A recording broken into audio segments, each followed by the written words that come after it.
Ayan na yung finished product, guys. Ayan.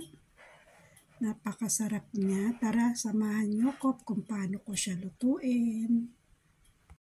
Hello guys! Magluluto na naman tayo ng isang putahe na niluluto ko dito sa Hong Kong. Papakita ko sa inyo. Ito yung ating mga ingredient. Meron tayong fish.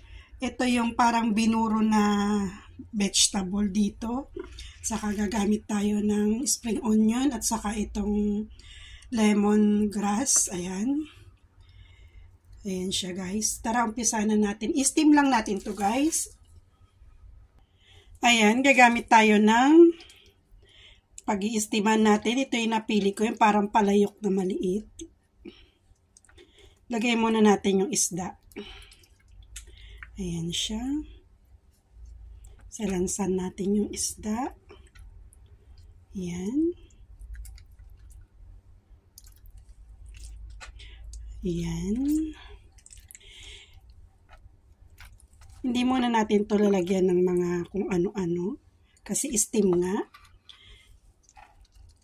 Lagyan natin itong vegetable na binuro. Ayan.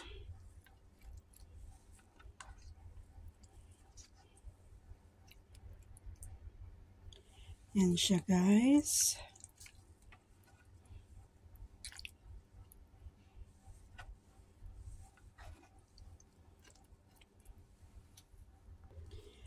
Tapos lagay natin tong lemongrass para yung ano ng isda matanggal, yung malansa.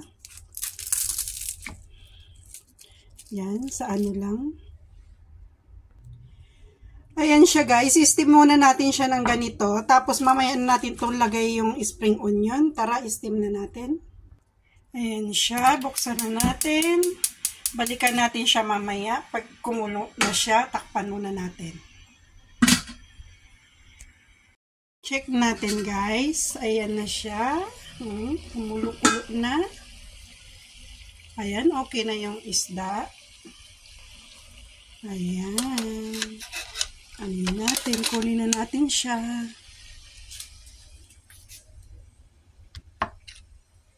Ayan. Ayan na siya guys. Nilagay ko na yung spring onion. Ayan siya. Ngayon, lagyan natin siya ng fish oil. Ayan. Tapos, sesame oil. Ayan siya. Tapos, nagpainit ako ng konting mantika. Lagay natin dito. Ayan.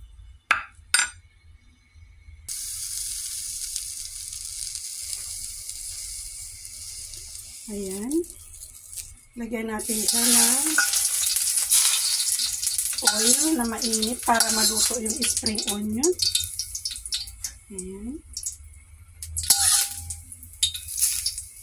Ayan na. Okay na siya guys.